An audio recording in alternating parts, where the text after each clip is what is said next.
Hey, what's up, y'all? This is Rodney, and I'm back. And I just woke up. I took a melatonin last night, and I got like a few hours of sleep, and then I woke up, and then I couldn't go back to sleep. So I don't know. Anyway, so we're here, and we're going to talk about Potomac. I really don't have a lot. It really wasn't a lot that happened this episode. I'm not here to complain. I'm not.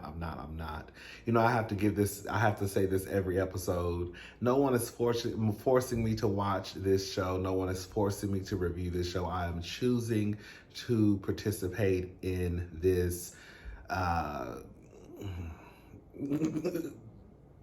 this experiment. Okay. I'm choosing to watch this disaster. Girl, I took a few notes. I mean, it really wasn't anything that happened this episode, in my honest opinion. Wendy, I want to give a shout out to Dr. Wendy. Can I'm sorry. I gotta hype my girl up just for a little bit. I got to. Let me take a sip of water. Let me wake up a little bit. Hold up. I gotta give my girl her flowers, because let me say something, and I'm not changing my stance on this. I'm not. When it comes to the Real Housewives of Potomac, Dr. Wendy Osefo is the best housewife, hands down. She checks more boxes than any other housewife on this show. She may not have the best personality. She may not be the funniest. She may not have the best body. She might not be the smartest. Well, but when it comes down to it, Wendy's resume, as it pertains to a housewife, she gives more than the other girls. She gives looks. She gives fashion. She's a gorgeous woman. She has her husband, and we know that we know that people, you know, put husbands and wives on a pedestal, having a family, right? She has 3 kids. She's the only one who tries to give us a little bit of wealth and luxury. Am I lying? 4 degrees. A doctor, political commentator, professor, entrepreneur. Baby, she's shooting her show at the White House. Y'all see what I'm saying? So when people try and downplay Wendy and her being a housewife, I'm like, in comparison to whom? Because there's no other girl on this show that really can hold a stick to Wendy being a housewife.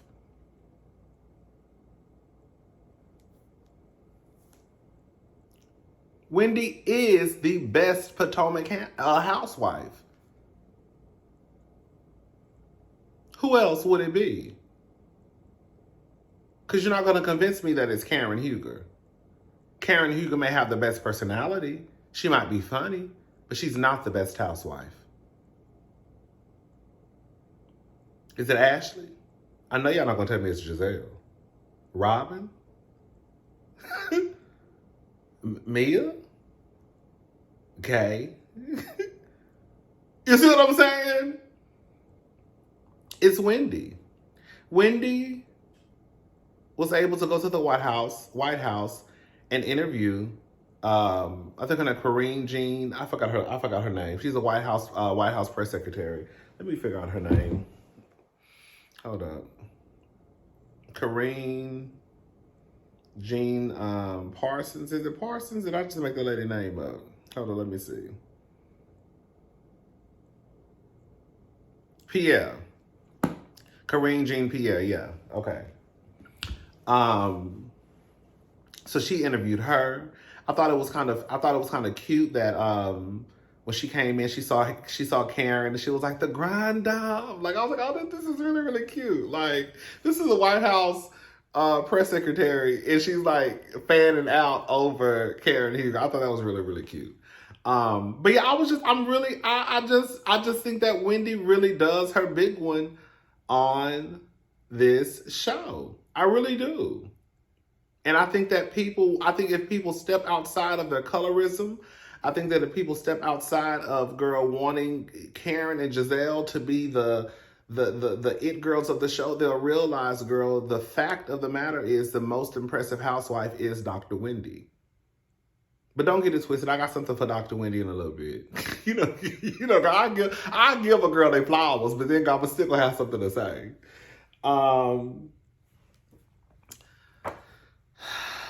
What? I really don't have a lot of notes, y'all. Stacy and Karen have a little 1-2. They had a little back and forth. Stacy was actually hanging with Karen. I was impressed. Karen is lying. Everybody knows that Karen is lying about what she said. She said that Mia was not Potomac and that Wendy was self-absorbed. But this is the thing. Now we got to tug on Wendy's wig just a little bit, mama. I have the belief. I believe that Wendy and Karen's friendship was built out of strategy. I don't know this to be factual, but this is just what has always been in my head. When I go back to season 5 Fight Night, okay? I've always believed since then that Wendy wanted to be liked by the viewers because I think that season 6 should have been the Karen versus Wendy season. It was already pretty much set up to go that way. But I think that Wendy wanted to be liked by the viewers, and she did not want to go against Karen, the grand dame, the fan favorite. Karen was on an island by herself. She put all of her eggs in one basket, and that basket was called Monique. Monique left the show. The girls were not really too much fooling with Karen like that. Candace was mad at Karen because Karen tried to get her fired. Wendy really wasn't fooling with Karen like that. Giselle, Robin, and Ashley would have definitely gotten on board if Giselle would have said, come over here, girl. So Karen was on the outs. So I think that Karen and Wendy teamed up together and was like, well, girl, listen, we could be cool, and it is what it is. Okay, girl, whatever. So fast forward, now here we are with Wendy finding out that Karen has pretty much been talking shit about her. And she believes it too. But again, this friendship was not built off of a genuine connection, in my opinion. It was very strategic, in my opinion. Karen has already shown us her colors, and she's already shown us what she really thought about Wendy.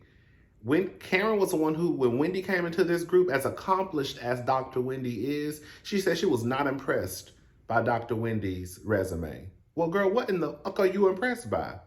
Because I don't know what other bitch walking around here with 4 degrees. A professor, a political commentator. Hello? So if you're not impressed by that, then girl, what is gonna make you impressed? Married, girl, husband, kids, dog, girl. And she also said, from what the people say, that she didn't fit the aesthetic of the group. Hello? So now Wendy is gagged. Because Wendy has held up her end of the bargain when it comes to her friendship with Karen. I'm going to be her friend. I'm going to make sure I defend her. I'm going to make sure I don't talk shit about her. But because Karen never really cared for Wendy from the get-go, now it's gotten back to Wendy that Karen been talking about you. Well, girl, you should have expected that. Stacy wasn't lying. She wasn't. At all. Hold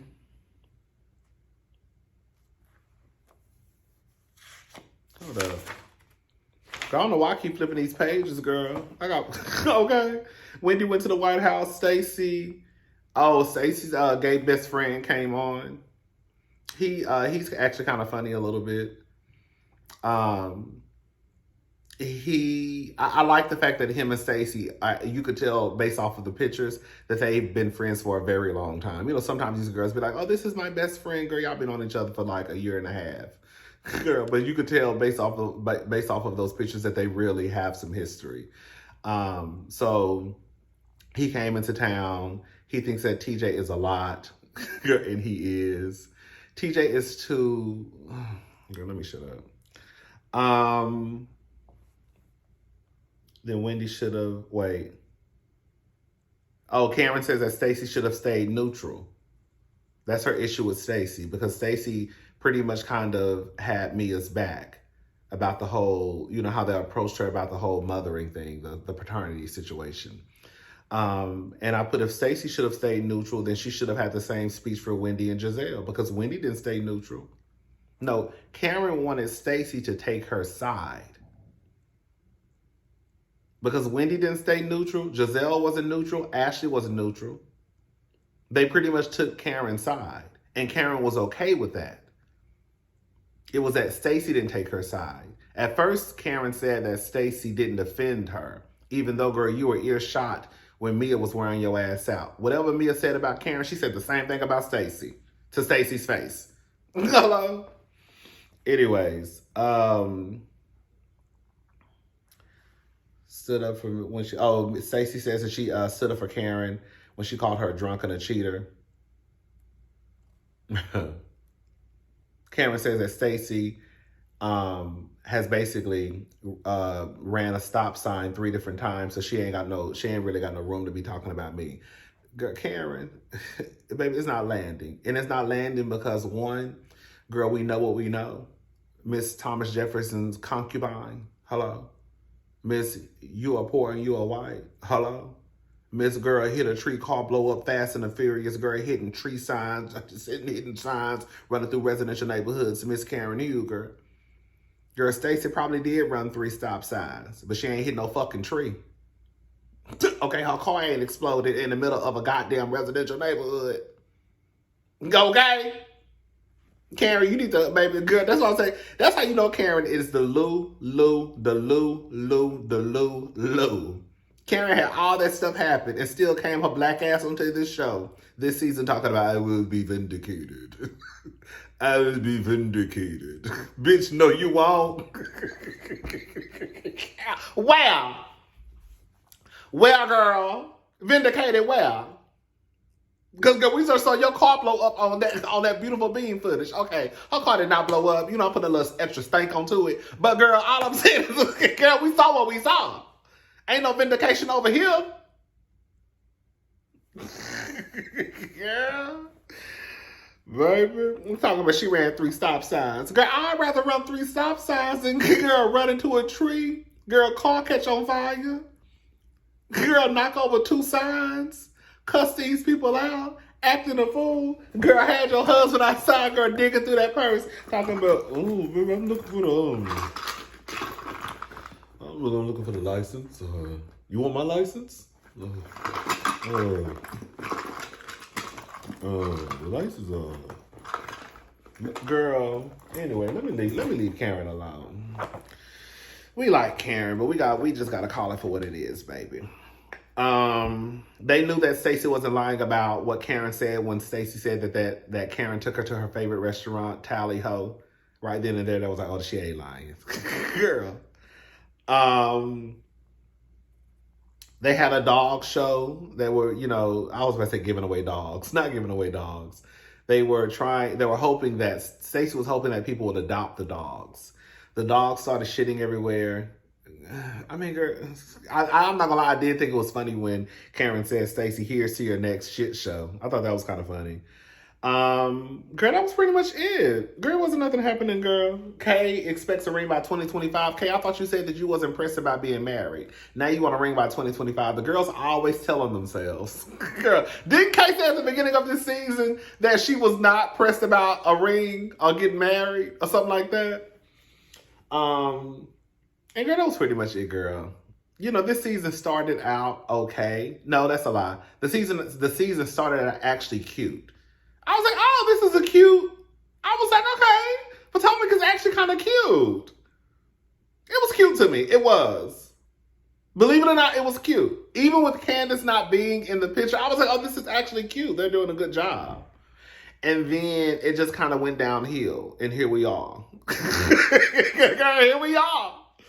You know, I want to say this next week and the week after and the week after and the week after until we wrap this whole season up with a reunion. It makes no sense to me that we have Karen, Giselle, Ashley, Wendy, Mia, Stacy, Kay, and then we have Jossie, Jackie, and Vivian. We have 10 girls, 7 housewives, and the most that they could pull out of this season was the conversations revolving mostly around Mia, and second would be Stacy. That is absolutely ridiculous. Why do you have 7 housewives in the picture if most of the conversation is going to revolve around really one? And that was Mia. Close second, Stacy. They're going to have to do some readjustments down to Potomac because this is not where it's at. We can get mad at Mia all day long. But if you remove Mia from the picture, you ain't got shit to talk about. And that's just what it is. Okay? They showed clips of Giselle, I guess, in New Orleans at one point. We didn't see that. I saw a clip of Wendy and Karen sitting down having a discussion. I didn't see that either. Maybe they showed it and I just woke up. So, like, this season was the Mia show. And that is not due to Mia's fault. That is due to the people who decided to edit this season the way that they decided to edit this season. All Mia did was just shoot. They decided to go in and build these episodes the way they built the episodes. And now here we are with a whole bunch of shit from Mia and G and Ink and Jackie, some shit that we didn't ask for. They should have gave us doses of Mia and that's it. If all the other girls can't deliver, y'all need to start giving pink slips and white boxes. That's just what it is. I'm not saying everybody has to have these explosive, over-the-top, storylines, but you need to have an interesting storyline. It was cute for Wendy. Okay, Wendy's turning 40. She's giving us a party. I don't want to hear about Wendy turning 40 for 9 episodes. I don't.